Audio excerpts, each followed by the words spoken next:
Uh, you are Katya Sedgwick. Did I pronounce your name right? Yes. Okay. And you've written for, so I've known you on Twitter for a little while now. We are both located in the Bay Area.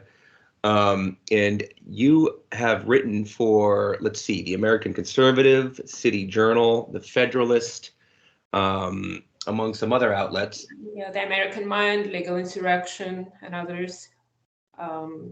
Everyman Commentary. Okay. And you cover a wide range of topics. I know you've written on recently on like body positivity. Um, Yeah. I mean, for me to just leave it with that terminology sort of leaves some important things out. But the so-called body positivity movement. Um, and I know that you've tweeted a lot about Ukraine conflagration. I don't know if you've written articles on that per se. Is that? Oh, I had mostly on the American Conservative, but also on the American Mind. Yeah. Okay. Yeah, I'm kind of where you are on that position, and in fact, I figured that would be the bulk of what we would talk about, and then maybe we can get into just living in California and sort of the what's been going on. So yeah, let's start with the Ukraine-Russia conflict. You're on the let's say I was about to apply the terminology bearish and bullish, but that's a bit glib. Well, I guess you can say that I'm bullish on Ukraine. I am from what eventually became independent Ukraine. I left the Soviet Union where I lived in what was the east of the Ukrainian SSR, where everyone was Russian speaking in large cities. And I'm neither Russian or Ukrainian, I'm Jewish. And that's what it was when I lived in the Soviet Union. And as a matter of fact, as soon as I left the Soviet Union, all of a sudden I became a Russian. And of course, nobody thought that of me when I was there. I was a Jew and I was from Ukraine. So that was an interesting change. And actually, that's true of probably most quote unquote Russians in the United States. We're Jews from former republics other than Russia, and what became independent countries that are not Russia, like Ukraine, Belarus, Kazakhstan, a ton of them. But that's what majority of us are, although we are Russian speakers. And being Russian speakers. And in general, it's not something that we would like, we felt we wanted to take an issue with, being called a Russian. If it makes sense to people around us, then okay, well, I guess I'm going to go with that particular title. So it wasn't a quote unquote, self-selected identity, the way people talk about it now. Okay, so your background, to be a bit pithy, is Ukrainian and Jewish. Well, I guess one of the key questions being solved on the battlefield right now is where exactly do we draw a border between Russia and Ukraine? Where I lived, I don't even speak Ukrainian. I can make it out. It was inadvertently forced on me. I speak Russian as my first language. So is it Russia? Is it Ukraine? But to me, it's not the kind of question that is for me or for the United States to decide. It's interesting how it's a local issue. It can mold people into a kind of ethnicity, and almost like it. Clearly, it's not way off. It's not like geopolitics has turned you into someone from East Asia, but it has messed with your own identity. All of the things happening around you, sort of the zeitgeist as it currently stands. And I mentioned Ukrainian and Jewish because based on that alone, people might expect you to be somewhat hawkish in this conflagration and very much anti-Russia. Yes, and a lot of people are, but I think I'm not, because I'm not really, I'm very much on the margins of the Russian-speaking Jewish community here. I married an American man, which you can deduct from my last name. You know, I'm not so much invested in Russian and Ukrainian politics. I feel more American in this ways. And I catch it every once in a while. I listen to Russian, mainly independent, mainly opposition media, and they're strongly pro-Ukraine. And that's where most of the Russian speakers here get their attitudes towards Russia and Ukraine. It's from the Russian opposition. I wrote about it in the American Conservative about Russian opposition and how in general I identify with them, and I get their mindset. I understand where they're coming from, but I think they're very wrong on Ukraine. Yeah, there seems to be a kind of a, middle ground position of just kind of vaguely liberal peacenik, sort of orientation, or, diplomacy over continued war, over escalating war that has almost disappeared, and I mean, this was a kind of position that was well known all through the 2000s. In this, it would be recognizable in the early 2010s as well, but something happened in the last half of the 2010s.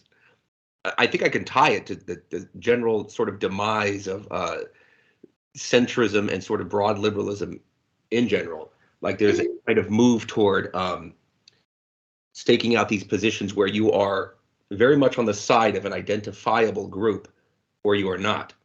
A kind of meta perspective of, well, there's something worthwhile here that isn't reducible to are you with us or against us. That seems to have been lost. And I remember, the George W. Bush comment about you're either with us or against us, and that back in the 2000s, and that eliciting a lot of eye rolls as if it's that simplistic. It's not that simplistic.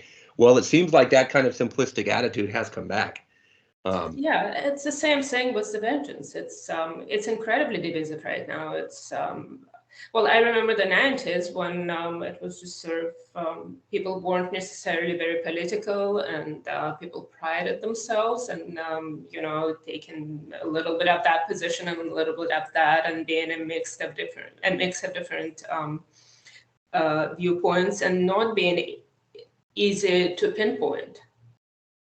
But right now, in the Bay Area especially, it's like it's incredibly tribal politically. Yeah, in the Bay Area, when it comes to the Ukraine issue specifically, it in the past, I don't know, 6 months or so, half a year, it has died down a lot. I mean, I don't really see, the colors of the Ukrainian flag around as much as I did in, summer of last year, probably kind of peak of that kind of situation. So I suppose there's some room to maneuver now, especially with things sort of objectively getting hotter. Even Germany has now stepped in. Germany was allergic to war, and even they're sending tanks to Ukraine. And, so it's starting to look as if there really is a kind of escalation now, and that these red lines that we thought we wouldn't cross as far as involvement in the West, or just keep getting crossed. So in any case, yeah, there's this kind of melding of current thing dynamics with Ukraine has left a little bit of an opening now, as Ukraine is not, the hottest issue it was. It's not the hot summer issue of 2022. So I think that there's kind of an opening now to get in there with more nuanced views. The Bay Area is, of course, intensely tribalistic in all kinds of ways, not just relating to this issue. Yeah. There's a cultural element, putting aside, military and formal geopolitics. There's a kind of cultural element of, disdain for everything Russia, and it spills over into some really silly positions, like wanting to boycott the Nutcracker or something, which was very, very much in play around Christmas time. Ukraine, I believe, maybe not Zelensky per se, but Ukrainian officials and influencers, if you will, were kind of calling for that kind of thing, a kind of general cultural boycott, which just seems very, very petty from an American perspective, but for much of the world, that's actually quite a normal reaction. Yeah, well, you know what? Actually, if you think back to the Cold War, that was the time where Russian culture was actually very much in high regards, because there was some kind of, the anti-nuclear war movements, et cetera, et cetera. A lot of people, it was the golden age of Slavic departments in the United States, because people wanted to learn about Russia, people wanted to find out what it's all about, and actually wanted to know the enemy, and et cetera, et cetera. There was a bit of interest in Russian culture and what was going on in Russia at the time. And of course, at that time, Russia would also include Ukraine. And I mean, back then, nobody, like people inside the Soviet Union, would probably object to it because it's not what we knew. But here, it didn't really mean much to people, that distinction. And it's just, actually, I think it's quite shocking that right now there is so much antagonism to Russian culture. And for instance, I read that in one of my in one of my pieces on the American Conservative, I mentioned that the Slavic departments are looking to hire more Russian literature professors. So within maybe 20 or 30 years, Russian literature will barely be taught in American universities. And I'm not saying that other Slavic cultures shouldn't be taught, but traditionally the bulk of the inquiry was in Russia. And of course, Russia is more dominated by size. Historically, there's definitely some great literature, great culture. There's no question about it. But what we're doing right now is purposely divergent from that. And it's purely political. There's no, like the same way we're treating our founding fathers. 1619 is the year of founding of America now, or it's going to be within a few decades if we're not careful. So the same way, we're going to look at Russia differently, as if that culture didn't exist, as if it's, and of course it's a very imperial culture, and there is no question about it, but it's also important for reasons other than geopolitics. And right now we, and of course a lot of the pressure is coming from Ukraine, but it's also, it's very, they're speaking our language. It's a language of wokeness. Russia, they want to say, is this imperial power that oppressed them, which is actually not exactly true either, because what we habitually call Russia, referring to the Soviet Union, was actually mostly Russia and Ukraine put together. For instance, we would say, oh, Russia took Berlin in 1945, but the army that took Berlin was the first Ukrainian front, and that was majority ethnic Ukrainian. So was all, I mean, there's a lot of implications there. Or Russia sent tanks to Hungary or Czechoslovakia, and sure, Soviet Union sent the tanks to Hungary and Czechoslovakia, but the people in charge were Ukrainian or part Ukrainian, and we don't know who was driving these tanks. Probably a lot of Ukrainians too.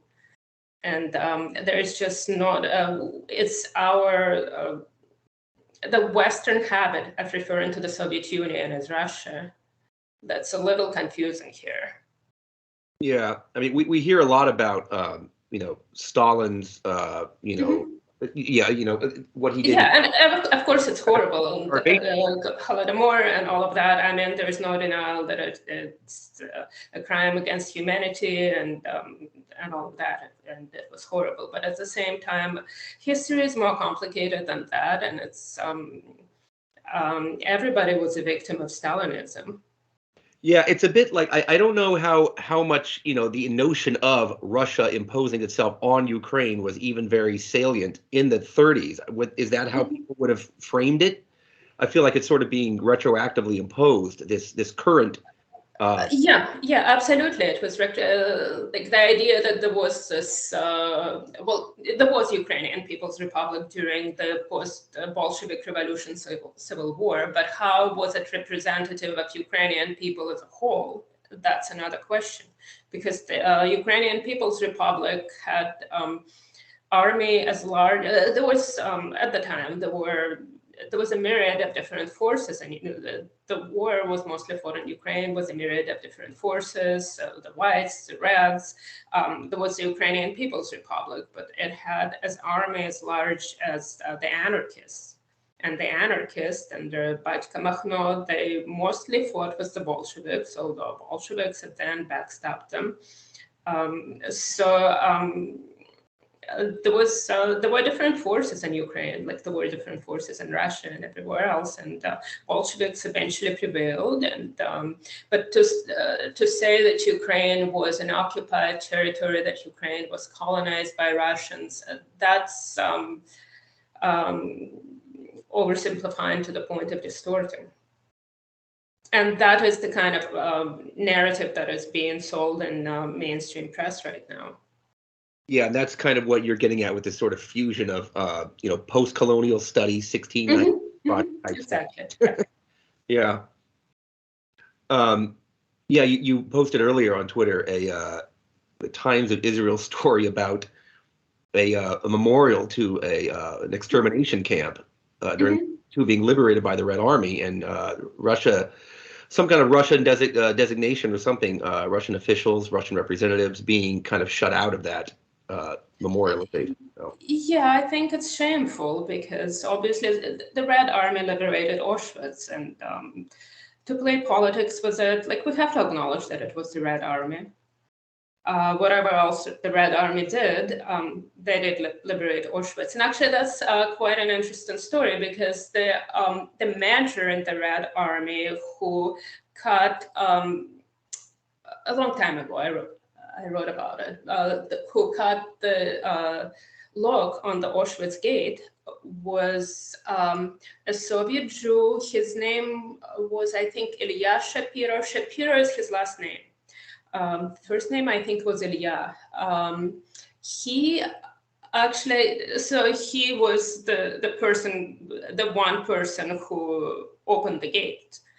And he didn't know because the Soviet Union didn't teach the Holocaust. And right now, then, like it's very much a sub-story in both Russia and Ukraine. He did not know what it was. He knew that obviously something awful was happening there. But only in the 1990s, when he immigrated to the United States, he learned the full story. I think it's quite interesting that he was Jewish, but he also said that he's very proud of the multi-ethnic force that he led, and that he had people of all quote-unquote nationalities, or like what we call ethnicities. In the Soviet Union, it was called nationality. He was quite proud of that, the multi-ethnic force that he led to liberate the camp. Is this individual still alive, and was he shut out of the current memorial? No. Oh, he died maybe 15, 20 years ago. So, and I mean, he was already an old man. But he, if memory serves, he lived in New Jersey, and that's where he's buried. But he's dead, yeah. Okay. Yeah, if just getting back to the kind of general sentiment directed at Russia, you do hear people say, and I'm sympathetic to this, that there's a new Cold War, and it's as if we're returning to the sentiment of the 1980s, just sort of after this multi-decade hiccup. But I think a lot has actually happened in that time, and what I think lends a lot of liberals, kind of milquetoast center-left liberals, as well as progressives, into Russia-hating territory, is the notion that it is nothing like the Soviet Union anymore. Whatever progressive credentials they might have had then, very illiberal, of course, and very murderous and authoritarian. But at least dedicated to anti-racism, like the liberals. Whatever credentials they might have had then, they've lost, and they are now essentially a large, snowy 51st state full of Republicans. So that's how they think of Russia now, and as a tribute to Christianity and patriarchy. So that is why they would try to, or that is how they would defend their views now against the charge that they're just recreating, jingoistic, close-minded Cold War rhetoric. What worries me about it is that at no point in Cold War did we allow our proxies to shoot weapons using our intelligence and our weapons to shoot into Russia's proper. That didn't happen under Reagan or Nixon. It would never happen because it was understood to be completely insane. And yet today, Ukraine is using our intelligence and our weapons, and pretty much on a regular basis, they're targeting Bryansk and Belgorod, border towns in Russia. And they struck pretty deep into Engels Air Base inside Russia, I think 2 or 3 times maybe. That's really worrying. And also the talk about Ukraine retaking Crimea, where a majority of population is pro-Russian, and that was the Ukrainian Khrushchev, quote unquote, gifted Crimea to Ukraine on the 300th anniversary of Pereslavska Rada, when rejoining of Russia and Ukraine. There are questions about how Crimea was given to Ukraine, and so Russia wants it back. And again, whatever it is, it shouldn't really. It's not for me to decide where to draw the border between Russia and Ukraine. And at the same time, Crimea is vitally important to Russia because it's their warm water port, and they understand it to be their existential issue. And for us to say, well, we're going to quote unquote allow Ukraine to retake Crimea, that's incredibly dangerous. Talk like that would never happen during Cold War. And I think part of it is because to us, Russia looks weak. So if it looks weak, well, we're going to put some pressure on it.